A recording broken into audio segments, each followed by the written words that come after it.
মগো বরিশালের সন্ধ্যা নদীতে ইলিশ মাছের ছাড়া দেখছেন? আজগো দেখামু ইলিশ মাছ কাম্বাইলে গাউয়ায়। ইলিশ মাছের লগে লগে আজগো মোরা পোমা মাছও ধরতে যামু। পোমা মাছ তো চেনছেন হগলডি, সাদা পোমা মাছ হইছে নদীর পোমা মাছ, আর এই পোমা মাছগুলো এখন নদীতে বেশি ওড়ে। মাছ ধরার টলারে উঠে পড়ছি, আপনারাও লগে লগে থাকেন। আজগো দেখামু কাম্বাইলে মাছ নদীতে জাল উড়াইলেই মাছ ওড়ে। জাল আগেই পাতা আসলে এই এখন উড়াইতে আছে, এর মধ্যে দুই এক মাছও উঠতে আছে। ওই দেখেন এক পোমা মাছ উঠছে, এর লগে আবার দেখি বড় ইলিশ মাছও উঠছে। কপাল আজগো মগো ভালো, কারণ ইলিশ মাছ তেমন একটা পাওয়া যায় না। হেয়ার মধ্যে মোরা ভিডিও করতে আইছি, দেখেন জেতা ইলিশ মাছই পাইয়ে গেছে। রিজিকের মালিক আল্লাহ, কোন সময় কারে কত বড় মাছ দেবে হ্যাঁ তো আর কওয়া যায় না। দেখেন আশেপাশের অনেক নাইতে কিন্তু কোনো মাছ পায় নাই, আজগো এই ইলিশ মাছটা মোরাই পাইলাম। ইলিশ মাছের দাম দরের কথা জিজ্ঞেসছিলাম, তা কয় 1700-1800 টাকা কেজিতে বেচতে পারবে। আর এই মাছগুলো কিন্তু এখনো জেতা, দেখছেন আদ দিলেই ছাড়া মারে। ওই দেখেন গাউয়ায় জেতা ইলিশ মাছ দেখতে অন্যরকম একটা আনন্দ। দেখছেন এই মাছগুলো কি সুন্দর করে সাঁতরাইতে আছে এই ছোট্ট একটু নৌকার পানির ভিতরে। অনেকে কয় ইলিশ মাছ আকাশ দেখলেই মরিয়ে যায়, অত সোজা না। ইলিশ মাছ আরো অনেকক্ষণ বাইসে থাকে যদি পানি থাকে। ইলিশ মাছ তো ধরলাম, এখন ধরমু পোমা মাছ। সাদা পোমা মাছ হইছে নদীর খাড়ি পোমা মাছ, আর খাইতে জম্মের মজা। মনুরে লইছে ছাড়াইতে, হে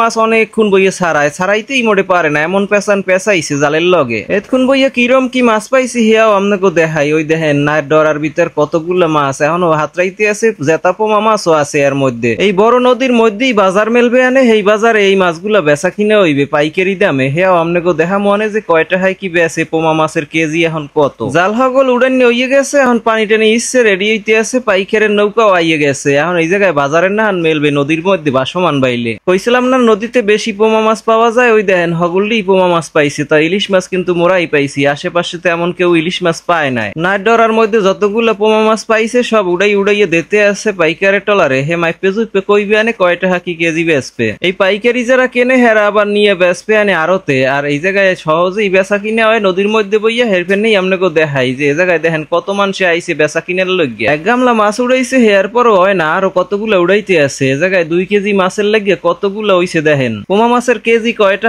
পাইকারি এখন চলে হইয়া জিগাইছিলাম, তার হে কয় যে 200, 250, 300 এইরকমের সাইজ অনুযায়ী দাম। পাইকার গো টলার হুদা একখান না, ওই পাশেও একটা নৌকায় কিন্তু ওই পাইকার একজন ঘুরতে আছে নীলজামা গায়ে, ওনার দ্বারেও অনেকগুলা মাছ আছে, হেও কেনছে। পোমা মাছ এত পাওয়া পাইছে হগলডি, জাল আর নৌকা গেছে সাদা হইয়া। ঠায় কি কতগুলা যে মাছ পাইছে। একথা কওয়ার পর আরো একজনে কই উঠলে কি যে আজকে তো কমই পাইছি, 15-20 কেজির নিচে তো এর আগে ধরিও নাই। সাদা পোমা মাছগুলা যে হারে জালের লগে বাজছে, এতে মনে হয় কি ওরা জাকে জাকে চলে, নাইলে এতগুলা পাওয়ার তো কোনো কথা না। মাপামাপি শেষে কিরা কয়টা পাইবে সব এখন ভাগযোগ করিয়ে সবাইরে দেওয়া হইতে আছে। গ্রামীণ জনজীবনের এই ধরনের দৃশ্যগুলা যদি বারবার দেখতে ইচ্ছে করে, তো আপনাকে কি করতে হইবে হে আপনাকে মনে করাই দিলাম।